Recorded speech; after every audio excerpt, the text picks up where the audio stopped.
వాళ్ళ మీద అడిక్షన్ మీద కాన్సన్ట్రేట్ చేయకుండా డీవియేషన్స్ తీసుకోవాలన్నారు కదా. సో ఎలాంటి డీవియేషన్స్కి మనము ఎక్కువ వెళ్తే కానీ will be free of that addiction?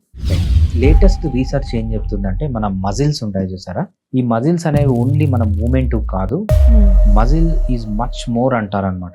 ఏంటి ఆ మచ్ మోర్ అంటే, muscle is an endocrine organ, అంటే దాని నుంచి హార్మోన్స్ వస్తాయి. నంబర్ 1 హార్మోన్ మనకు మజిల్ నుంచి వచ్చేది ఏంటంటే యాంటీ డిప్రెసెంట్ హార్మోన్. మనం డిప్రెషన్లో ఉన్నప్పుడు, డిప్రెషన్ నుంచి బయటికి రావాలి అంటే ఫస్ట్ మనం చేయాల్సింది ఎక్సర్సైజ్.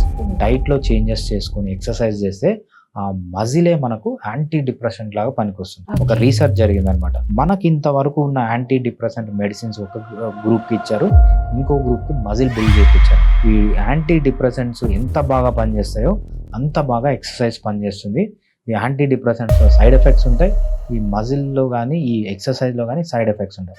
ఫస్ట్ వీళ్ళకి ఎవరైనా కానీ డిప్రెషన్లో ఉన్నారు, అడిక్షన్లో ఉన్నారంటే ఫస్ట్ చేయాల్సింది ఎక్సర్సైజ్. దాంతోపాటు మంచి నిద్రలో మనకు 2 పార్ట్స్ ఉంటాయి అన్నమాట.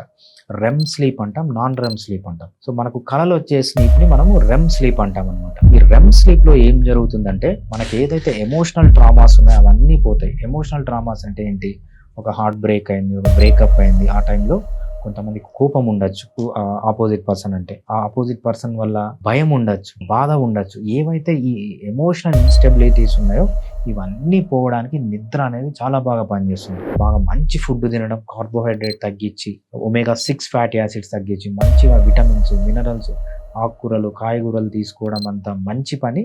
ఫస్ట్ మన బాడీ, మన బ్రెయిన్ కరెక్ట్గా ఉంటే యాంటీ డిప్రెసెంట్గా పనిచేసి వీళ్ళని బయటికి తీసుకొని రావడం అనేది చాలా ఈజీ అన్నమాట.